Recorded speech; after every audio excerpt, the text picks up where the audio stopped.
आज वसुबारस, तर आजपासून दिवाळीला सुरुवात झाली. आज गाय वासराची पूजा करतात आणि नैवेद्य म्हणून भाकरी आणि गवारीच्या भाजीचा नैवेद्य अर्पण करतात. तर तेलामध्ये जिरे टाकले, कोथिंबीर, कांदा चांगले परतून घेतले. नंतर त्यामध्ये मसाले आणि मीठ टाकलं. तर इथे गवार चांगली निवडून यामध्ये मी टाकलेली आहे. बटाटे, तर माझ्या मुलांमुळे मी यामध्ये बटाटे ॲड केलेले आहेत. त्यांना गवार नाही आवडत. आणि मस्त इथे मी ज्वारीची भाकरी केलेली आहे. एका बाजूला गवारीची भाजी शिजत आहे. तर ही अशी लहान मीडियम जी भाकरी आहे ही मी नैवेद्यासाठी केलेली आहे. तर अशा प्रकारे भाकरी झाली आणि मस्त गवारीची भाजीसुद्धा झालेली आहे.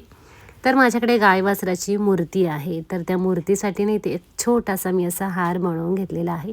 आणि गाय वासराचीच माझ्याकडे रांगोळीचा साचा आहे आणि ही अशी छान रांगोळीसुद्धा काढून घेतली. आणि आता मी गाय आणि वासराची जी मूर्ती आहे ना त्याची पूजासुद्धा करून घेणार आहे. तर हा माझा मिनी व्लॉग कसा वाटला कमेंट करून नक्की सांगा. व्हिडिओ लाईक करा, शेअर करा आणि जर फॉलो केलं नसेल तर नक्की फॉलो करा. धन्यवाद.